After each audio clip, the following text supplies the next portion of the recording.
Na Cábala prática, se fala de dois tipos de influência, ou para alguns, de possessão. Uma delas se chama Magid, e a outra, de Dibuk.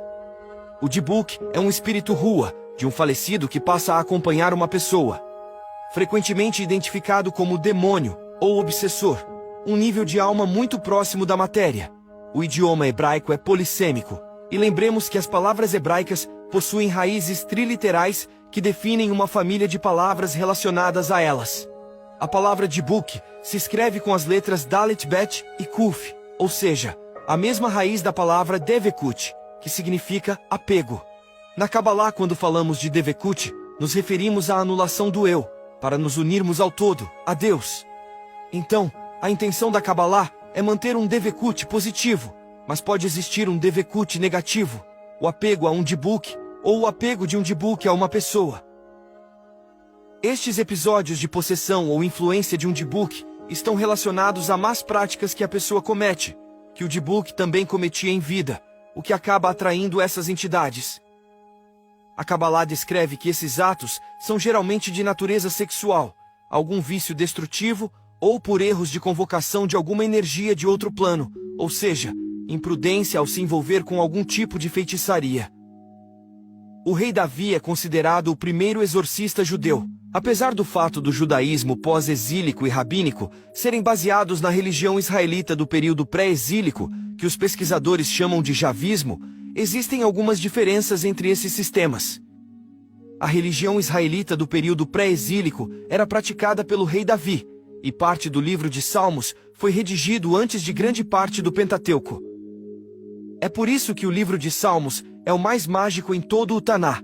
No primeiro livro de Samuel, capítulo 16:14, diz assim: Visto que o Espírito de Deus se afastou de Saul, um espírito maligno desejado pelo Eterno o aterrorizou.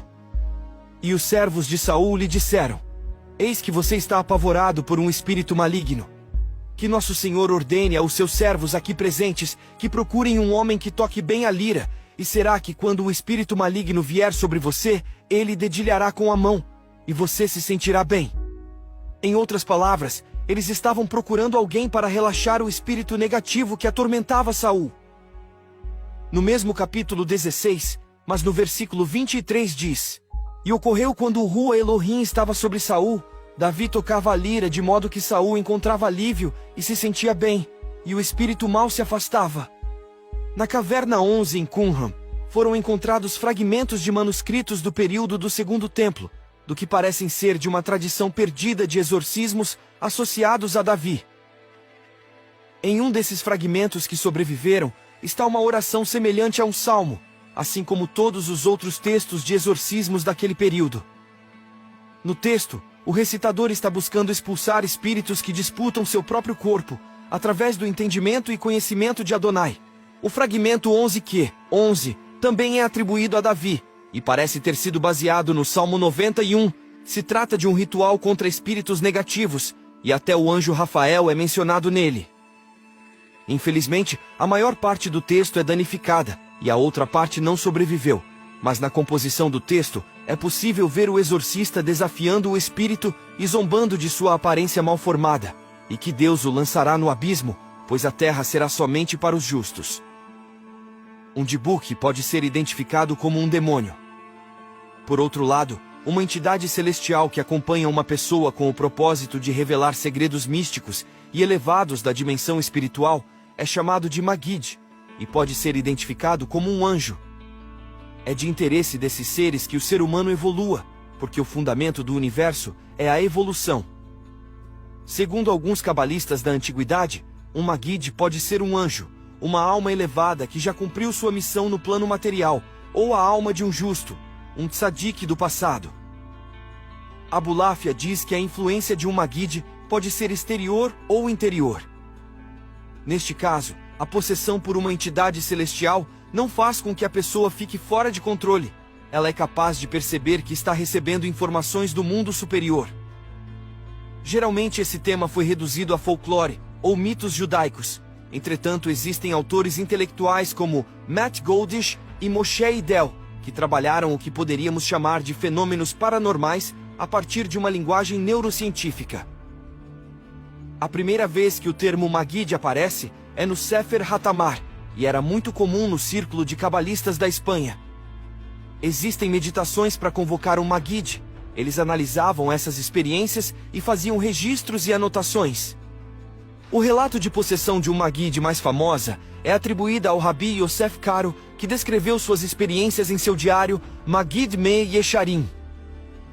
Lá, Yosef transcreve as palavras que teriam sido ditas pela entidade que o possuiu por várias décadas, anotando a data da comunicação em cada relato.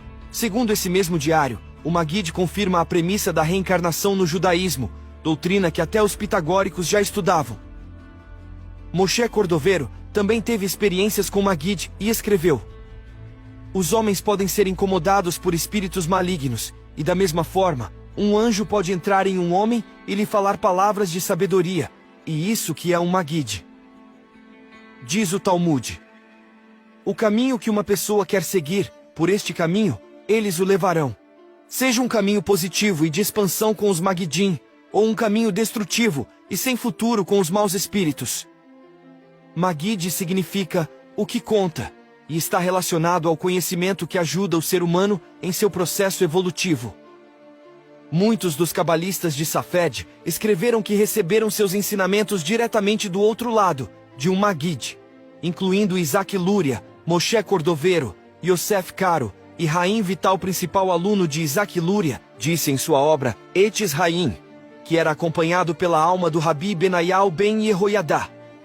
O Rabi Yehudá Petaia, em seu livro Haruhot Mesaprot, conta como os espíritos podem influenciar a vida de uma pessoa e seu processo de desencarne.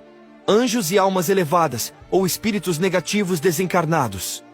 O objetivo era conscientizar que, conforme o estado energético em que uma pessoa se encontra, suas intenções e ações, ela será afetada por essas forças. A cada momento, uma pessoa irradia seu campo energético, o que determinará quais espíritos estarão ao seu redor.